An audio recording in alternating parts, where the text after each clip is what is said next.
chaque fils comprend l'honneur du père. C'était vrai pour Moïse et c'est vrai pour nous aujourd'hui. Lorsque Moïse est parvenu à maturité et que Dieu a voulu qu'il délivre Israël et que le sacerdoce allait commencer, la première leçon que Dieu lui a enseignée a été la leçon de la révérence. Il a dit que Moïse gardait les brebis de son père dans Exode chapitre 3 verset 1 jusqu'à ce qu'il vienne à Horeb, la montagne de Dieu, et il a vu un buisson en feu qui n'était pas consumé et il s'est dit qu'il se détournerait pour voir ce grand spectacle. Et au moment où il s'est détourné, Dieu l'a appelé du buisson ardent et a dit « Moïse, ôte tes sandales ». Il a dit « L'endroit où tu te tiens est une terre sainte ». Si vous ne comprenez pas l'honneur et la révérence pour Dieu, vous ne pourrez jamais être prêtre. Et si vous n'êtes pas prêtre, alors vous n'avez pas grandi vers la filiation parce que quand vous devenez un fils, vous devez être prêtre. Le sacerdoce est le plan de Dieu depuis le premier jour. Il voulait élever une nation de prêtres où tout le monde connaît ses battements de cœur et met en pratique ses fardeaux. Mais la seule façon d'y parvenir est lorsqu'une nation devient révérencieuse envers Dieu. Nous avons une génération où les gens adorent Dieu et mâchent du chewing-gum. Nous avons une génération où les gens entrent dans la présence de Dieu et ils viennent comme s'ils parlaient à leurs amis. Ils montrent même plus de révérence à leurs professeurs ou à leurs autorités terrestres, beaucoup plus qu'à Dieu, et ils espèrent que Dieu viendra délivrer leur pays. Ils ne connaissent pas le Dieu auquel ils parlent. Quand vous le connaissez, vous découvrirez qu'en sa présence, les hommes tremblent. Quiconque est jamais venu, en sa présence, est tombé face contre terre. Quand Ésaïe l'a vu, il est tombé. Quand Ézéchiel l'a vu, il est tombé. Quand Jean l'a vu, il est tombé. Quand Daniel l'a vu, il est tombé. Personne ne se tient là. Même les 24 vieillards, la Bible dit que lorsque la présence de Dieu apparaît, ils jettent leur couronne, ils tombent de leur trône et ils chantent « Saint, Saint, Saint est le Seigneur ». Notre génération est une génération de bébés parce que ce que nous faisons autour de la présence de Dieu est un témoignage que nous ne sommes pas encore mûrs et donc nous ne pouvons pas exercer la législation sacerdotale. Lorsque la révérence n'est pas enseignée à une génération, cette génération ne verra jamais la puissance et la gloire de Dieu. Ôte tes chaussures. Où tu te tiens est une terre sainte. La première coutume de la présence est la coutume de la révérence. À quand remonte la dernière fois que vous vous êtes agenouillé dans la présence de Dieu? À quand remonte la dernière fois que vous avez senti que la présence de Dieu était là et que vous êtes tombé face contre terre? À quand remonte la dernière fois que Dieu vous a parlé et que vous avez tremblé? Dieu vous a parlé et vous étiez terrifié. Dieu est devenu votre compagnon, il est devenu votre ami. C'est pourquoi il ne peut pas délivrer votre famille. Parce que votre ami n'a pas le pouvoir de délivrer votre famille. Dieu est devenu votre compagnon, c'est pourquoi il n'a pas le pouvoir de délivrer votre nation. Parce que votre compagnon, 1000 d'entre eux ne peuvent pas délivrer le Kenya. Le seul qui peut délivrer le Kenya est celui qui est si grand que vous le craignez parce que vous avez discerné sa taille. Si nous n'avons pas de déférence dans la présence de Dieu, notre sacerdoce ne peut rien changer dans le territoire. Quand Dieu veut vraiment aider un peuple, il l'expose à la révérence et à l'honneur. Quand vous devenez un fils, les oracles de Dieu deviendront clairs pour vous. Vous n'entendez pas seulement la parole de Dieu, vous voyez aussi la parole de Dieu. C'est pourquoi nous disons qu'ils sont révélés. Paul a dit dans Galates chapitre 3 verset 1, il a dit « Ô insensé Galates, qui vous a ensorcelé avant que Christ ne soit visiblement manifesté, avant que vous ne soyez crucifiés. » Ainsi, la parole de Dieu vous vient comme une image. Et ainsi, quand un homme devient un fils, une chose qu'il fait est qu'il contemple le monde. Il regarde le portrait de la parole de Dieu jusqu'à ce qu'il y trouve Jésus. Et ainsi, c'est à ce que Jésus ressemble qu'il devient.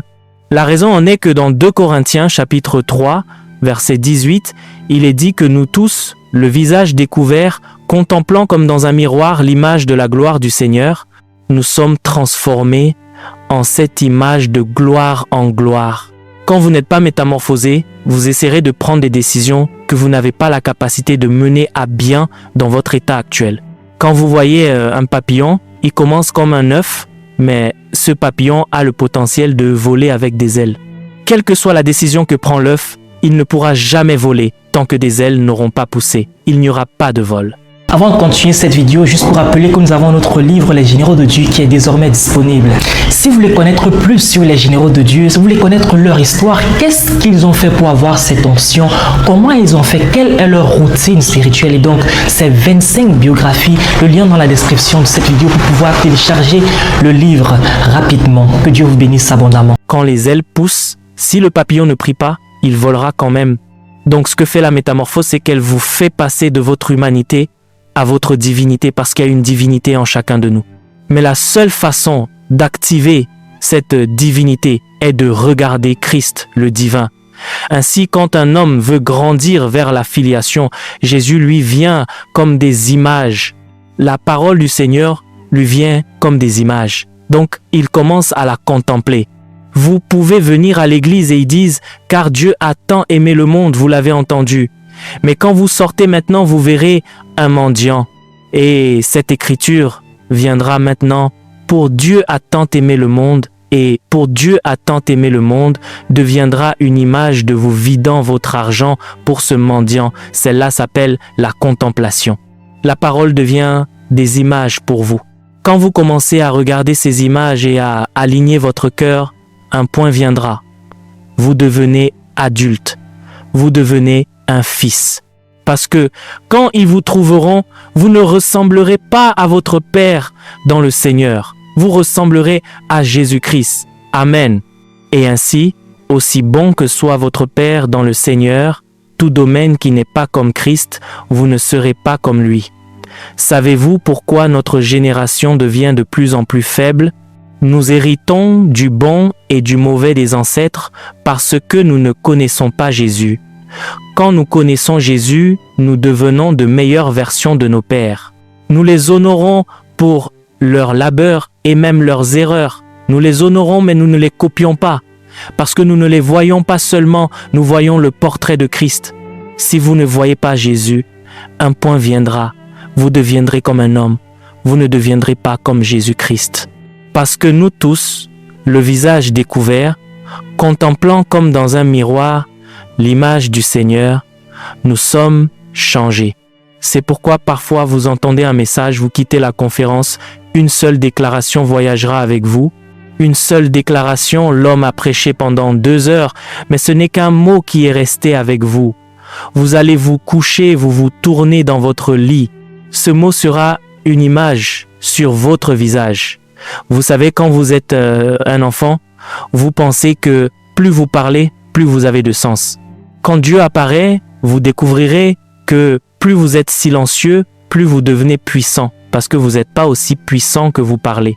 Vous êtes aussi puissant que vous êtes commandé, parce que c'est ce qu'il vous dit qui fait un changement. Donc après avoir prié en langue, vous devez attendre au cas où il aurait quelque chose à dire, parce que quand il parle, cela devient un verdict. Et ainsi, nous avons une génération de gens qui prient longtemps en langue, mais ils ne viennent pas avec des verdicts parce qu'ils ne sont jamais silencieux dans la présence de Dieu. Avez-vous lu à propos de Jésus quand il a emmené Pierre, Jean et Jacques sur la montagne? Et quand Moïse et Élie lui parlaient, soudain Pierre a interrompu et a dit « Maître, il est bon pour nous de construire une tente ici. » Construire une tente où? Savez-vous ce qui se passe là-bas? Le prophète et la loi se soumettent au royaume. Vous voulez revenir à l'ère de la loi et du prophète. Qui vous a dit qu'il construisait une tente? Il migre. Vous parlez de tente. Donc les gens font le sacerdoce. Ils disent ce qu'ils ne savent pas et c'est pourquoi ils vont nulle part. Quand les prêtres commencent à s'élever, une chose que nous apprenons est que nous apprenons l'art du silence. Parce que plus vous devenez silencieux, plus le roi peut parler. Parce qu'il ne parle qu'à ceux qui écoutent et obéissent. Donc quand vous commencez à grandir dans le sacerdoce, l'une des coutumes que vous apprenez n'est pas seulement de parler en langue. Aujourd'hui, les gens parlent en langue, ils portent leur téléphone et consultent WhatsApp, ils parlent en langue, ils vont sur Facebook et vérifient certaines de leurs vues. Vous feriez mieux de comprendre. Ils parlent en langue. Ils vont sur la vue en direct. Même à l'église, pendant que le service est en cours, vous les voyez tenant leur téléphone. La vue a augmenté de 200 à 350. Leur prière ne peut pas toucher le plafond. Savez-vous où vous êtes convoqués? Savez-vous quelles créatures viennent là? Il a dit, vous êtes venus à la montagne de Sion, la ville du Dieu vivant. Savez-vous ce que cela signifie quand il l'appelle le Dieu vivant? Cela signifie que dans son règne, les hommes ne meurent pas. Donc, ce qu'il essaye de vous dire, c'est que Moïse est toujours là, Élie est toujours là, Jean-Baptiste est toujours là, Paul est toujours là. Vous êtes venus à une lignée sans fin de patriarches. Qui vous a dit que vous pouviez parler là? Savez-vous les hommes qui ont voyagé avant vous qui sont là, qui sont silencieux, attendant que le roi parle et puis vous vous présentez avec les ordures de la terre que vous portez et c'est la corruption que vous y apportez? Vous pensez que c'est à propos de qui peut parler en langue avec des majuscules? Qui vous a dit qu'ils entendaient les langues en majuscules là-bas? Avec distraction et ordure de chair, et nous désacralisons l'autel parce que nous ne comprenons pas la courtoisie de la présence. Le ministère ne se termine pas sur terre. C'est pourquoi quand il vous appelle au sacerdoce, il vous invite à quelque chose de plus grand que vous. N'avez-vous pas lu à propos de Moïse? Jésus était sur le point de mourir pour l'homme. Et puis Moïse et Élie sont venus et la Bible dit qu'ils lui disaient ce qu'il devait faire. Comment des hommes peuvent-ils dire à Dieu quoi faire pour sauver des hommes? Parce que ces hommes étaient des prophètes. Ils étaient devenus des vieillards. Alors il les a amenés dans la législation concernant le sort de l'humanité. Si vous appelez cela des hommes, vous vous trompez parce qu'ils ne sont plus des hommes. Ce sont des vieillards du ciel. Donc le sacerdoce est au-delà du temps. C'est le gouvernement et la gouvernance et cette gouvernance transcende. Ils sont venus dire à Jésus ce qu'il devait faire dans une nuée de gloire. Ce ne sont pas des prophètes. Ils étaient passés de prophètes à vieillards. Et il y en a beaucoup qui passeront d'apôtres à messagers. Parce que le mot apôtre et le mot apostolo, cela signifie un envoyé. Et vous n'êtes pas seulement envoyé aux hommes. Un temps vient où vous êtes diplômé. Dieu commence à vous envoyer à des dispensations. Et alors vous pouvez voyager d'une dispensation à une autre dispensation et vous leur apporterez la parole du Seigneur. J'aimerais pouvoir vous dire l'origine de Gabriel et alors vous comprendrez le ministère apostolique dans tout son apparat est un envoyé et Dieu ne vous envoie pas seulement à une seule dispensation. Un point viendra, vous traverserez de nombreuses dispensations en Dieu. Il a dit, si nous sommes fils, alors nous devons être châtiés du Seigneur. Il y a de nombreuses fois où Dieu vous punira et vous saurez que c'est la main de Dieu sur vous. Vous supplierez, cela ne s'arrêtera pas. Avez-vous lu à propos de Moïse?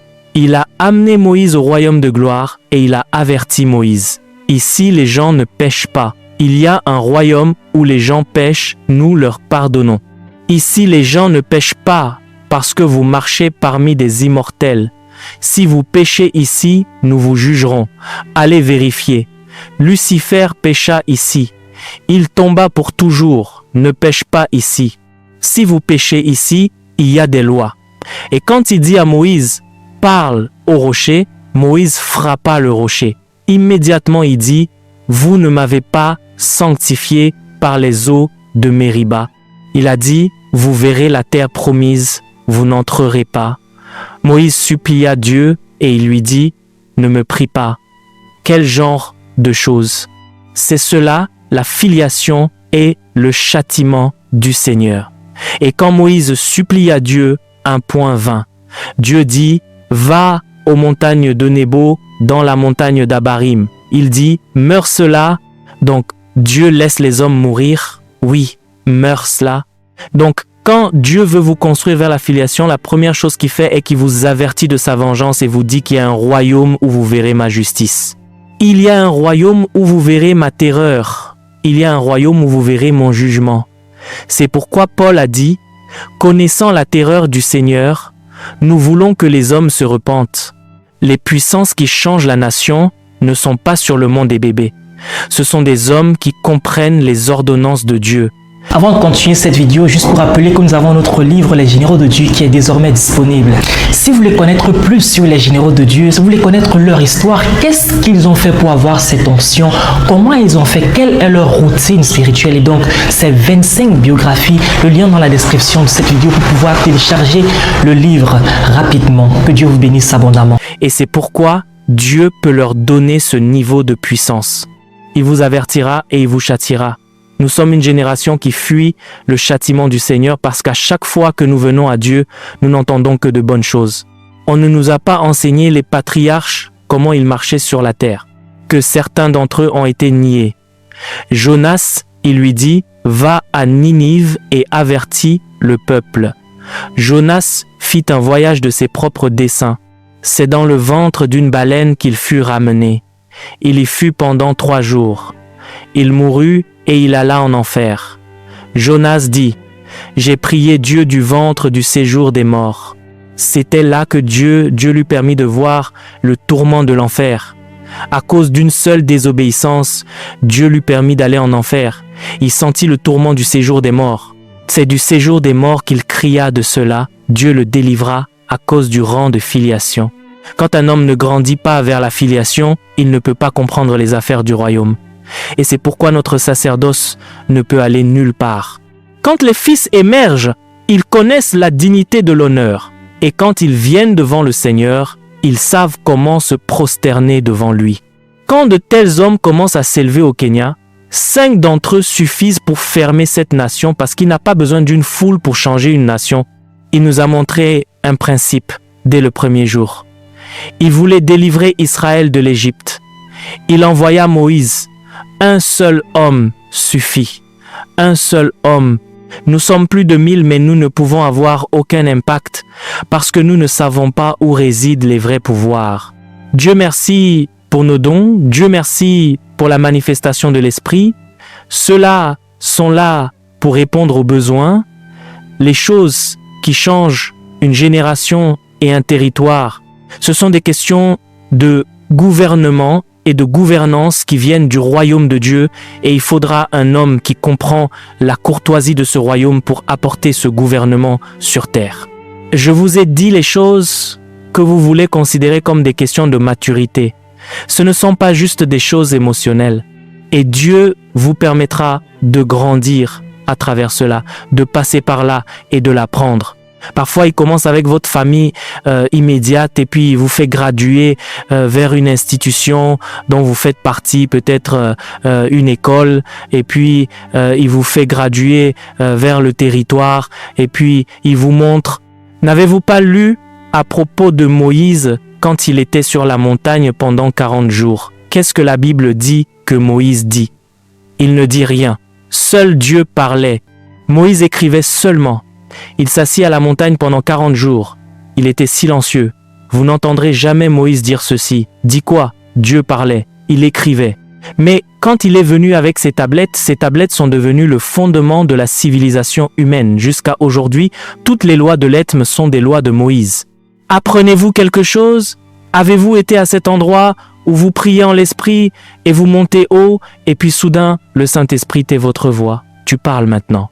Tais-toi. Tais-toi. Les anges ici sont des anges de jugement. Tais-toi. Tu peux dire quelque chose de mal. Avez-vous été dans un lieu de prière?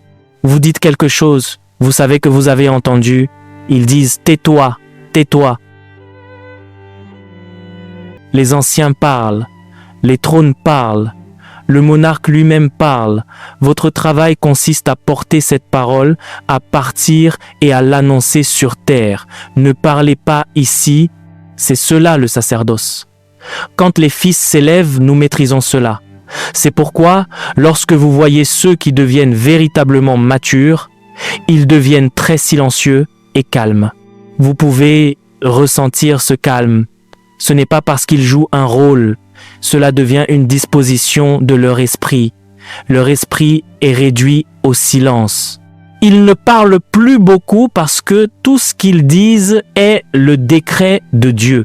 Ainsi, leurs paroles sont rares car, à ce niveau, même si Dieu ne parle pas et que vous parlez, c'est une loi. À ce niveau, vous ne faites même plus de blagues.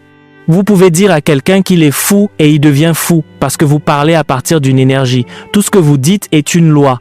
Ainsi, Dieu vous enseignera le silence avant de vous introduire dans la puissance. Nous parlons trop. Nous disons ce que Dieu ne dit pas. Nous prétendons que Dieu le dit et rien ne se passe à la fin de la journée. Le sacerdoce est un exercice légaliste. Si vous ne comprenez pas le protocole des cours de Dieu, vous ne pouvez pas apporter de législation. Il y a certains moments où vous priez et la cour devant laquelle vous apparaissez traite de problèmes familiaux. Il traite du divorce. Si vous commencez à parler de prospérité là-bas, ils vous expulseront. Vous avez tort. Car cette session a été établie pour traiter des questions de divorce et de crise familiale. Ainsi, lorsque vous entrez dans une session de tribunal, vous avez besoin de discernement avant de commencer à parler. C'est pourquoi Dieu vous enseignera tout d'abord le silence. Vous ne vous contentez pas de vous présenter et, parce que vous sentez une atmosphère, de commencer à dire des choses. Non, vous devez discerner devant quelle cour suis-je apparu. Est-ce une cour qui traite des nations avant de pouvoir apporter la question du Kenya? Il y a une cour où vous entrerez et ils ne parleront pas du Kenya, ils parleront de l'Amérique du Nord. C'est une cour continentale. Si vous parlez d'une nation là-bas, vous avez tort car la législation à ce niveau concerne les continents. Et donc, si vous ne savez pas quoi faire, vous n'aurez pas la compétence pour la négociation. Ainsi, dans le sacerdoce, une chose qui vous arrivera à mesure que vous monterez en grade est que vous apprendrez l'ascension et vous apprendrez le discernement. L'ascension est ce qui vous emmènera à la session du tribunal et le discernement est ce qui vous enseignera quoi faire. Ainsi, quand vous priez en langue et que vous êtes encore sur terre, vous n'êtes pas un prêtre. C'est pourquoi je vous ai dit que le sacerdoce est au-delà du parler en langue. Paul a dit « Je connais un homme il y a de nombreuses années, il fut ravi jusqu'au 3e ciel. Il est allé dans les cours galactiques de Dieu. » À ce niveau, Paul pouvait voir ce qui se passait au ciel, sur la terre et dans le séjour des morts. C'est pourquoi Paul a dit « J'ai entendu des paroles qu'il n'est pas permis à un homme d'exprimer. » Parce que ce que Paul écoutait n'était pas seulement une législation sur les hommes. Il avait dépassé le royaume de la terre. Il jugeait des démons dans ce royaume. Il jugeait des anges dans ce royaume. Ce serait donc une erreur pour vous de parler des hommes à ce niveau, car cette cour ne traite pas seulement des hommes. Elle traite des anges et des démons. Et Paul a dit des choses qu'il a entendues. Il est illégal de les exprimer parmi les hommes. Jean fut emporté au ciel. Il a dit « J'ai entendu la voix des 7 tonnerres. Je voulais l'écrire. » Il a dit « Non, ne l'écris pas. Celle-ci n'est pas pour les églises. Celle qui est destinée aux églises, nous l'avons écrite. Celle-ci est pour ceux qui peuvent venir ici. » Cet endroit est une assemblée. Jean était sur le point d'être transféré, car, écoutez, le ministère ne s'arrête pas sur terre. La terre est le terrain d'entraînement pour le ministère. Le vrai ministère commence quand la terre s'achève et que les hommes font leur transition. Ceux qui sont prophètes, écoutez ceci, ceux qui sont prophètes ne sont pas seulement appelés à donner une parole de connaissance. Un prophète est le symbole de Dieu pour un territoire sur la base de la justice. La manifestation de l'office prophétique est d'apporter le gouvernement juste de Dieu à un peuple. Ainsi, lorsqu'un homme quitte la terre en tant que véritable prophète, il est greffé dans la compagnie des anciens dans le royaume. Les prophètes sont en réalité des anciens dans le monde à venir, parce que les questions de gouvernement et de justice sont allouées aux prophètes. Puis-je vous parler des apôtres? Les apôtres, dans le monde à venir, seront des messagers. Quand le nouveau monde sera créé, certains apôtres deviendront des anges pour ces mondes. Et ce qui arrivait à Jean, c'est qu'il était sur le point d'être transféré non seulement pour devenir un apôtre terrestre, mais pour devenir un apôtre céleste. C'est pourquoi, lorsqu'il eut terminé dans Apocalypse chapitre 19, il vit quelqu'un qui voulait adorer, il pensait que c'était un ange. Celui-ci dit « Je ne suis pas Jésus, je suis l'un de tes frères, l'homme avait gradué. Ainsi, Jean n'était plus seulement un apôtre. Jean était devenu un messager céleste. Dans le monde à venir, il sera un messager pour ce monde. C'était ce qui arrivait à Jean. Il était en train d'être déplacé. Ainsi, ce que les 7 tonnerres contenaient n'était pas un message pour les églises, c'était un message pour son esprit. Je partageais avec un prophète dans la pièce il y a un instant. Parfois, Dieu vient dans une nation et il travaille dur pour élever 2 personnes, il place son autorité sur elles et toute la génération commence à les regarder. Dieu veut les utiliser pour établir un nouvel ordre. Et puis, quelque part, la politique entre en jeu. Quelque part, l'appétit entre en jeu et ces personnes, sur la base de leurs appétits personnels, décident de se séparer. Celui du camp A dit aux siens de ne pas fréquenter celui du camp B. Il dépeint l'homme du camp B en noir et l'homme du camp B dépeint l'homme du camp A en noir. Ainsi, un point vient où vous revenez dans cette nation 10 ans plus tard et toutes les dimensions que tous deux portaient commencent à décliner. Parce que les gens de ce camp qui ont reçu cette grâce la déshonorent maintenant car ils essaient de plaire à la personne qu'ils suivent et les gens de l'autre camp déshonorent celui-ci. Et les grâces qu'ils portent, qui auraient dû s'unir collectivement pour engendrer la délivrance, commencent à diminuer. 5 ans plus tard, vous revenez et l'onction est perdue. Et ce n'est pas tout, car l'homme du camp A enseigne à ses partisans à déshonorer le leader du camp B. Il ne sait pas qu'il leur a enseigné la rébellion. Un moment vient, même dans leur propre rang, ils commencent à briser les rangs, car si vous êtes capable de mal parler d'un père parce qu'il est dans un autre camp, est-ce votre leader immédiat que vous honorerez? Ainsi, nous utilisons nos mains pour détruire l'héritage de Dieu. Nous n'avons pas été assez brisés. Les fils portent l'opprobre du royaume. Ils portent l'opprobre de leur père pour l'amour du royaume. Et des hommes s'élèveront au Kenya qui pourront dire « À cause du royaume, je suis prêt à prendre le blâme ». Il ne s'agit pas de savoir qui a raison ou tort. Il s'agit de ce que Dieu veut faire. Écoutez ceci. Il y a des hommes qui prêchent le mouvement de Dieu depuis l'autel. Il y a des hommes qui endurent la douleur pour que le mouvement de Dieu se produise. Ceux qui ne sont pas connus sont les plus forts. N'importe qui peut être un apôtre prêchant le réveil. N'importe qui peut être roi. Mais très peu peuvent prendre le blâme. Très peu peuvent porter la douleur pour que ce que Dieu veut faire arrive. Il y a certains hommes qui ne seront jamais connus. Ils s'agenouilleront et prieront pour le réveil. Vous ne les célébrerez jamais. Vous ne les connaîtrez jamais. Mais Dieu leur a dit que pour que le réveil arrive, il y a une chambre de prière qui doit prendre vie. Ils sacrifieront la renommée. Tout comme vous ne changez pas les choses parce que vous parlez, vous changez les choses à cause du rang depuis lequel vous parlez. Les hommes sont classés par rang. C'est pourquoi un homme dira ce qu'une autre personne a dit, mais leurs résultats seront différents. Avez-vous vu 5 personnes se rassembler pour prier autour d'un fou, citant toutes les écritures qu'elles connaissent? Les écritures sont justes, mais l'homme reste fou parce qu'elles ne peuvent pas apporter le gouvernement à cet écosystème. Et un autre homme se présente, il regarde l'homme et dit « Laissez-le, vous penserez alors qu'il parle à ceux qui le tiennent. » Quand ces gens le lâchent, vous découvrez que c'est pas seulement vous qui l'avez laissé, même les démons sont partis. Parce que quand il a dit « laissez-le », il s'adressait à la fois à vous et aux démons, c'est le rang. Il ne s'agit pas d'écriture. Notre génération viendra, nous citerons ceci, nous citerons cela, nous ne savons pas qu'il y a un rang dans le sacerdoce. Et il y a des choses qui contribuent au rang spirituel. Le numéro 1 est la transformation. La première chose qui vous donne un rang dans l'esprit est le degré auquel vous revêtez la nature de Dieu. Ainsi, dans ce royaume, un homme qui est brisé a plus de rang qu'un homme qui a la révélation. La révélation peut être mentale. Le brisement est de l'esprit. Ainsi, le brisement dans le monde spirituel est plus fort que la révélation.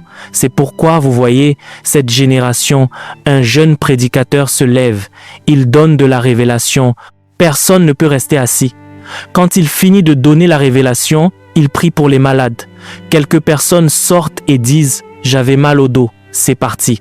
Un autre homme viendra et dira simplement « Dieu m'a dit de faire ceci, de faire cela, et je l'ai fait ». Il dit maintenant « Père, toi qui m'as conduit dans l'obscurité, montre-toi maintenant, au nom de Jésus, sois guéri. » Et vous voyez 2 personnes se lever. Il n'a cité aucune écriture. Il est venu avec un rang. Il est venu avec un rang parce que le brisement est une déclaration dans ce royaume. Ainsi, quand un homme veut grandir en rang dans le sacerdoce, la première chose qu'il doit faire est de se soumettre à des lois. Les prêtres sont des êtres qui vivent par des lois. Ce sont des êtres brisés. Ainsi, quand ils viennent devant Dieu, leur brisement est un témoignage dans l'esprit. C'est pourquoi David a dit dans le psaume 51, verset 17, « Un cœur contrit et un esprit brisé. Ô Dieu, tu ne les dédaignes pas. » Ainsi, quand un homme brisé parle, il peut faire bouger le ciel. Vous voulez grandir dans votre sacerdoce, c'est au-delà de la révélation. C'est au-delà du nombre d'heures que vous pouvez passer à parler en langue. Quand vous parlez en langue et faites des décrets, ils chercheront à savoir qui parle. Ils vous vérifieront et découvriront quelle part de Dieu vous portez. Ressemblez-vous à Dieu, car les choses dont vous parlez, quand Dieu les libère, si vous ne faites pas attention, elles vous rendront impies. Ainsi, une chose qui confère l'autorité dans le sacerdoce est la capacité de porter davantage la nature de Dieu. Les prêtres sont des êtres de gouvernement. Ils sont sous le gouvernement de Dieu jusqu'à ce qu'ils continuent de grandir et d'imbiber la nature de Dieu. Un prêtre n'est pas seulement un homme qui fait des déclarations. C'est un homme qui est d'abord brisé. C'est un homme qui porte la nature de Dieu et sa plus grande arme dans le royaume de Dieu est son alignement. Si vous n'avez pas d'alignement, vous prêcherez, vous prierez. Parfois, même quand nous prions, la façon dont nous prions, les phrases que nous utilisons, l'anglais et la grammaire sont trop compliqués pour que les démons entendent ce que nous disons. Ainsi, quand nous finissons de dire au démon de partir, le démon dira « Excusez-moi monsieur, que voulez-vous dire? Je suis prêt à obéir, mais monsieur quoi ?» Parce qu'il y a tellement d'orgueil. Nous voulons d'abord opprimer ceux qui nous écoutent, qu'ils sachent d'abord que la personne qui parle est instruite. Et quand nous faisons ces choses, notre arrogance, notre orgueil s'élève comme une odeur offensive là où la puissance réside. Et ainsi, nous finissons tout et rien ne se passe. Je suis ici, je suis allé à une réunion de prière il y a environ 10 ans. J'étais un grand garçon. Vous savez, quand vous sortez de l'université, vous pensez que le monde vous attend. Vous pensez que la raison pour laquelle les choses vont mal est que vous n'êtes pas encore arrivé. Maintenant que vous êtes là, tout va bien. Je pensais être la solution que le monde cherchait. Et je suis venu à la réunion de prière et le serviteur de Dieu a prêché un message sur l'attente de sa saison. Et quand je rentrais chez moi, la parole du Seigneur m'est venue et il a nommé la jeune femme avec qui je sortais et a dit « Quitte-la, tu verras ma puissance dans ta vie ». J'ai commencé à réprimander le diable. Car d'après toute ma théologie, je n'avais lu aucun verset de la Bible disant qu'il faut quitter une femme pour voir la puissance. J'avais déjà imaginé à quoi ressembleraient mes enfants. Et tu viens me dire cela? Je lis ce démon. Et la parole n'a pas combattu. Chaque jour où je devenais élevé dans l'esprit, elle revenait. Quitte, quitte. C'était une image. Je ne pouvais pas m'en détourner. La raison en est que votre homme spirituel est comme un œil. Il a été conçu ainsi pour voir le Seigneur. Ainsi, quand un homme veut devenir un fils, à mesure que les Écritures lui viennent et qu'il les contemple, il doit être transformé en cette Écriture. Un moment viendra où, quand vous le verrez, vous ne le connaîtrez plus selon la chair. Il deviendra une dimension des types d'Écritures qui viennent à lui. C'est pourquoi il est dit dans 1 Jean chapitre 3, verset 2, que lorsque nous le verrons, nous serons semblables à lui. Parce que ce qu'il fait, c'est qu'il vous change, il vous transforme. Ainsi, les fils ne ressemblent pas à des hommes. Les fils ressemblent à différentes dimensions de Christ parce que leur vie devient un résumé du type d'écriture qui viennent à eux. Vous verrez donc certains fils qui sont des instruments de guérison, parce que les écritures qui les ont nourris sont des écritures de guérison. Ainsi, chaque fois qu'une écriture de guérison s'élève, elle apparaît ainsi. Un moment viendra où toute leur vie prendra cette forme. Il y a certains fils qui, lorsqu'ils se manifestent, sont comme les oracles de Dieu. Les secrets de Dieu ne cessent de leur apparaître. Ainsi, même quand ils disent bonjour, ils le disent par un mystère. Vous connaîtrez alors les hommes d'après les dimensions qu'ils représentent. La raison en est que c'est ce qu'ils voient jour et nuit. Quand les gens ne peuvent pas refléter les dimensions de Christ, cela signifie qu'ils ne le voient pas. Ils voient d'autres hommes, ils suivent d'autres hommes, et aussi beau que cela soit, ils ne peuvent jamais devenir des fils, car vous devenez un fils quand la dimension de Christ devient votre expression. Ainsi, la deuxième chose qui fait de vous un fils est que vous cultivez votre homme spirituel pour contempler constamment la parole. Si la parole ne vient pas à vous, vous irez vers la parole. Car parfois vous pouvez entrer dans une saison de sécheresse et aucune parole ne vient à vous, alors vous allez prendre l'écriture et commencer à méditer dessus par vous-même. C'est pourquoi Paul a dit dans 1 Timothée chapitre 4, verset 13, « Jusqu'à ce que je vienne, au cas où la parole ne serait pas venue, au cas où l'apôtre ne serait pas venu, il dit, « Applique-toi à la lecture, à l'exhortation et à l'enseignement. » Il a dit, « Donne-toi tout entier à ces choses, afin que tes progrès soient évidents pour tous. » Je peux vous assurer que la raison pour laquelle beaucoup de gens ne grandissent jamais est qu'ils ne portent pas de parole dans leur esprit. Mais quand vous voyez des fils, chaque jour de leur vie, il y a une parole qu'ils portent dans leur esprit. Ils la regardent comme un miroir. Et ainsi, il a dit que quand nous la voyons, c'est la loi parfaite de la liberté, elle vous libère dans votre ordination. De combien de paroles êtes-vous enceinte? La filiation, c'est pas seulement j'ai assisté à une conférence. La filiation, c'est d'être imprégné de paroles jusqu'à ce que ces paroles deviennent votre réalité. Vous les portez chaque jour et vous les regardez. J'ai lu à propos de Billy Graham, chaque matin, en dehors de son étude biblique normale, il lisait 3 psaumes et un proverbe et il a maintenu cette routine pendant plus de 40 ans. Pour un tel homme, même quand il dort, il y a une parole. Dès qu'il se réveille avec une parole. Quand il sort avec une parole. Vous lui parlez, il y a une parole dans son esprit. Cet homme ne peut que devenir un fils parce que quand vous le voyez, vous devenez comme lui. Quand une conférence comme celle-ci est terminée, certains d'entre nous ont besoin de prendre leur téléphone, d'appeler quelqu'un et de dire « Je suis désolé ». Et c'est ce jour-là que vous devenez un vrai chrétien. Vous prendrez votre téléphone et appellerez votre frère pour lui dire « Pardon, je t'ai combattu pendant 4 ans, je t'ai combattu pendant 7 ans, pardonne-moi pour l'amour du royaume. » À partir de ce jour, vous devenez un chrétien. Tout ce que nous faisons d'autre n'est qu'une mascarade et vous serez la raison, l'une des nombreuses raisons pour lesquelles le mouvement de Dieu ne peut pas venir au Kenya, parce que vous fermez la porte. Jésus parlait aux pharisiens. Il a dit « Vous parcourez la terre et la mer pour faire un prosélyte. » Il a dit « Mais après l'avoir fait, c'est un jeune croyant, vous en faites un fils de l'enfer 2 fois pire que vous. » Vous amenez quelqu'un, vous lui apprenez à prier, vous lui apprenez à jeûner, vous lui apprenez à prophétiser. Quand vous avez fini de lui enseigner cela, vous lui enseignez ensuite l'amertume par la médisance et la malice.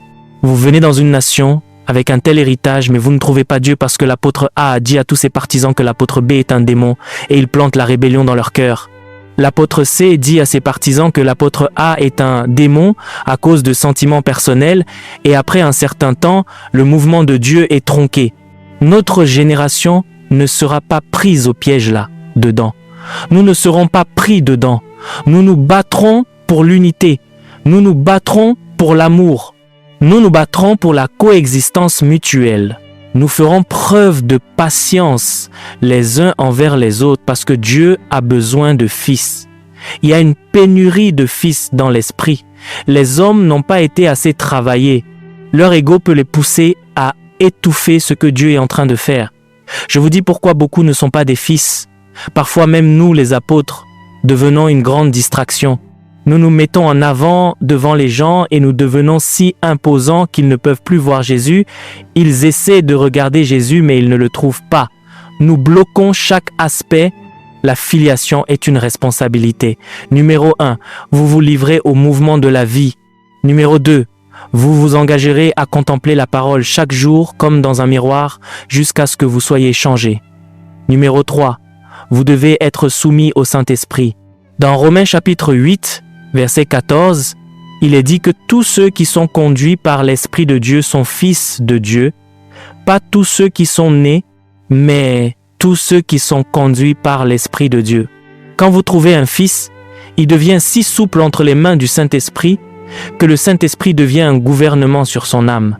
C'est pourquoi la première exigence de la filiation est que vous cessiez d'avoir une opinion et que vous cessiez d'avoir une position sur n'importe quel sujet. Seule la position du Saint-Esprit est votre position. C'est pourquoi je ne me lève jamais pour dire « telle personne a fait telle chose, je ne ferai plus jamais ceci ». Car le jour où vous dites que vous ne ferez plus jamais, cela est le jour où le Saint-Esprit dira « commence à faire ceci maintenant ». Vous trouvez des fils qui n'ont d'opinion sur aucun sujet. Si quelque chose se passe et que Dieu n'a pas parlé, ils se taisent. Ils ne sont pas sous pression pour venir parler, afin que vous disiez qu'ils sont les voix régnantes. Ils n'ont pas de voix propre. Ils ne font qu'amplifier la voix du Saint-Esprit. Ils sont à ce point soumis au Saint-Esprit. J'ai rencontré un homme appelé Sousaraj. Nous sommes allés à une conférence. Nous attendions l'homme et l'homme ne sortait pas de sa chambre. Pourquoi? Il a dit qu'il avait attendu le Seigneur depuis l'Inde. Aider le frère. Dieu ne lui a pas parlé. Il est venu pour la conférence et depuis qu'il est arrivé, Dieu n'a pas encore parlé. J'ai dit, « Ah, Dieu n'a pas parlé, prends ta Bible et vérifie. Vérifie quel est le thème de la conférence. S'il vous plaît, aidez le frère. Dieu n'a pas parlé. Vérifie le thème de la conférence et cherche des versets. » Voyez, Dieu traite avec les gens à différentes profondeurs. Certaines personnes entendent depuis le point de la désobéissance. Alors il vient à elles comme un âne. Il les cisèle. Eh bien, ne vous inquiétez pas, je viendrai bientôt à votre profondeur. Peut-être n'ai-je pas encore atteint votre profondeur. C'est pourquoi vous attendez la parole du Seigneur. J'ai dit, ah, alors que fera votre hôte? J'ai découvert qu'on dit que des mouchoirs et des linges étaient appliqués sur le corps de Paul. Donc quand vous n'avez pas la parole du Seigneur, ils peuvent envoyer votre mouchoir. Je n'ai pas de parole. Vous avez voyagé tout le chemin depuis l'Inde. Vous avez pris un vol. Vous êtes venu à Lagos seulement pour nous dire que Dieu n'a pas parlé et l'homme n'est pas sorti le matin. Nous avons prié et nous sommes rentrés chez nous. Quand nous sommes revenus pour la session du soir, nous ne prions plus pour que Dieu lui parle. Nous ne prions plus pour que Dieu nous parle à nouveau. Seigneur, s'il te plaît, parle à cet homme. Certains d'entre nous ont voyagé de loin. Et quand l'homme est sorti le soir, il a dit, Ésaïe me parlait dans ma chambre. Je me suis agenouillé immédiatement et j'ai dit, Seigneur, aide-moi.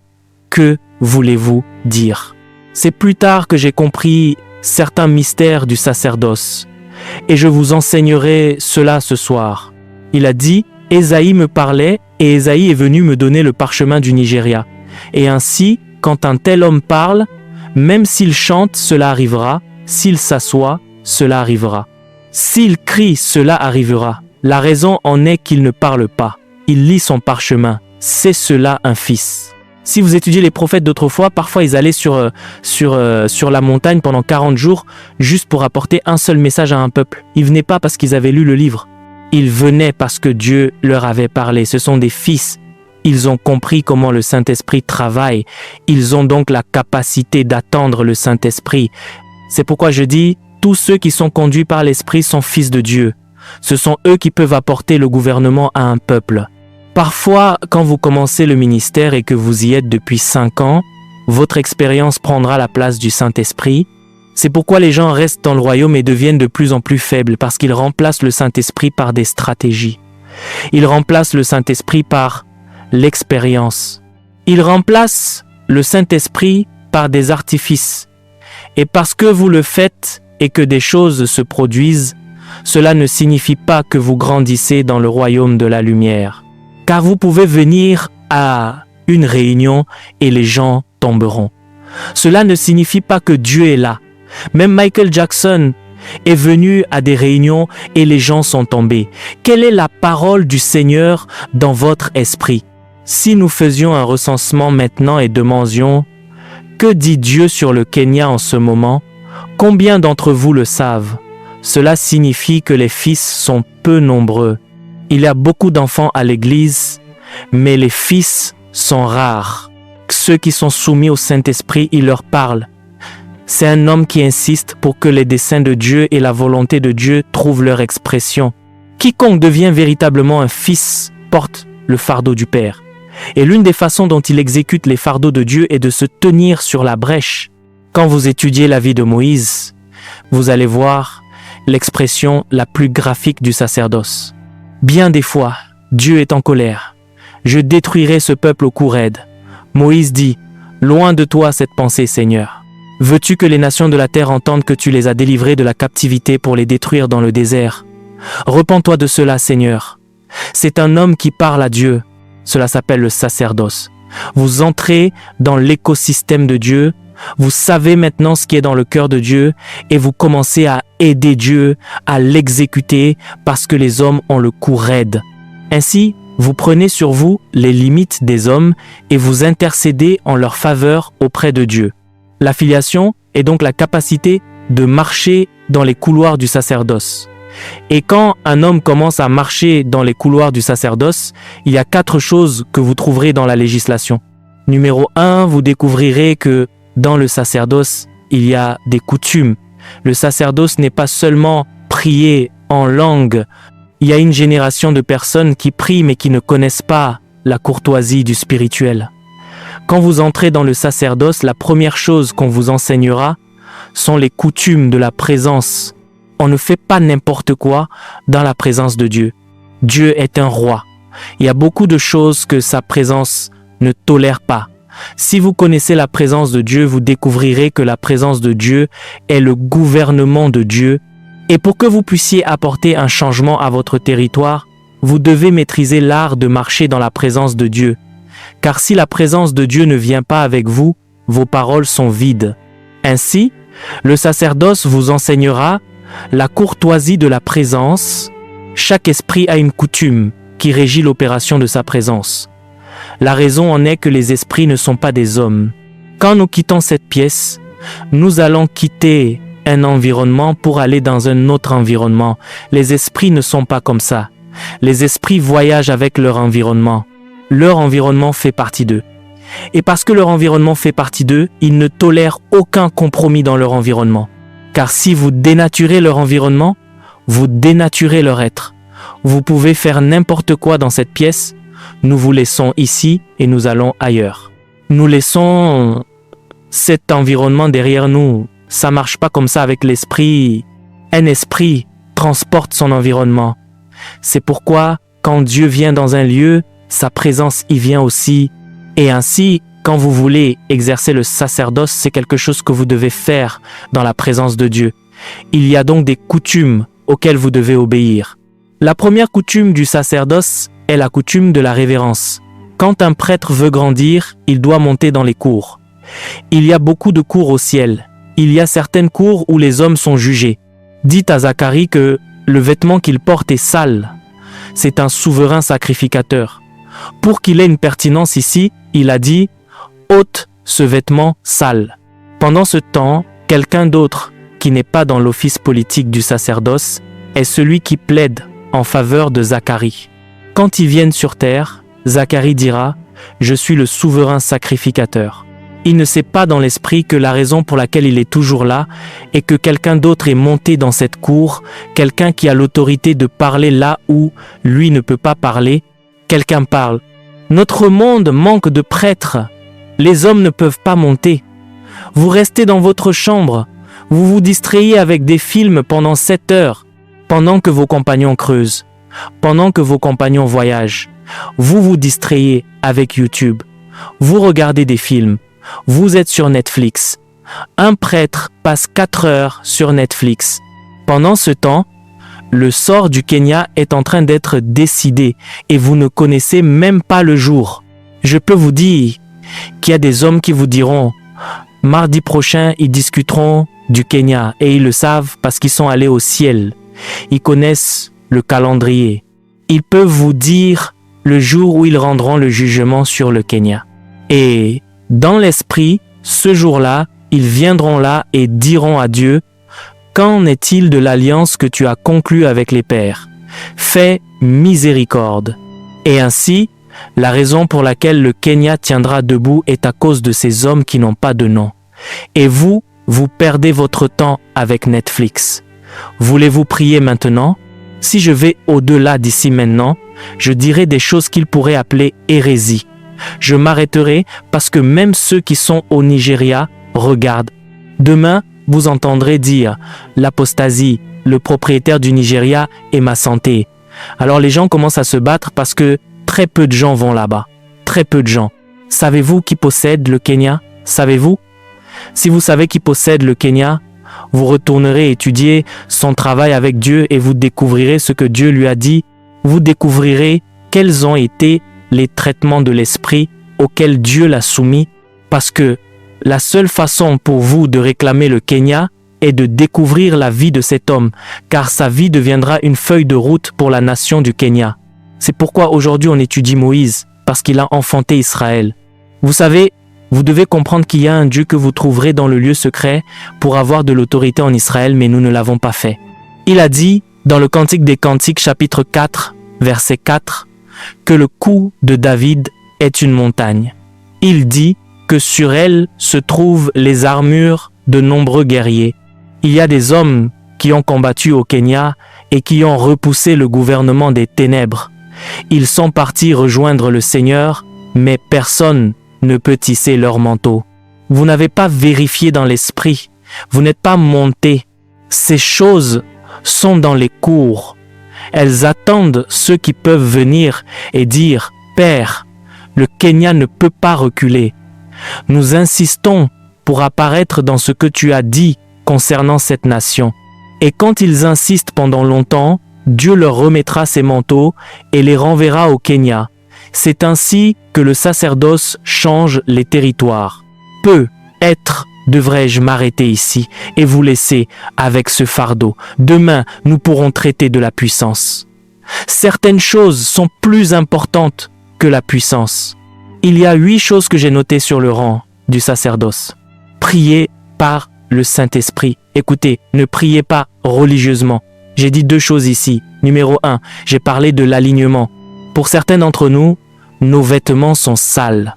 C'est pourquoi nous ne pouvons pas apporter la délivrance à cette nation. En priant, vous demanderez à Dieu de purifier ce domaine. Personne ne le sait, mais les affaires que vous traitez se passent parmi les esprits. C'est pas parmi les hommes. Les hommes peuvent applaudir, ils ne sauront pas. Mais dans le monde spirituel, ils disent que vous êtes venus vers une compagnie innombrable d'anges, vers les esprits des justes parvenus à la perfection. Vous êtes venus là où ils voient, au-delà de ce que les yeux ordinaires voient. Et c'est un chant dans ce royaume. Ils ne peuvent pas vous laisser manier la puissance. Et puis, il y en a certains parmi vous qui ne peuvent pas monter et qui ne peuvent pas discerner.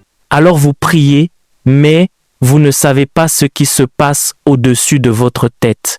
Si c'est votre cas, ce que vous demanderez à Dieu ce soir, c'est « Donne-moi l'accès, donne-moi l'accès, donne-moi l'accès ». Merci d'avoir regardé cette vidéo. N'oubliez pas de télécharger notre livre Les Généraux de Dieu pour davantage connaître l'histoire de ces généraux de Dieu. C'est plus de 100 histoires inspirantes, 25 biographies à l'intérieur. Que Dieu vous bénisse abondamment.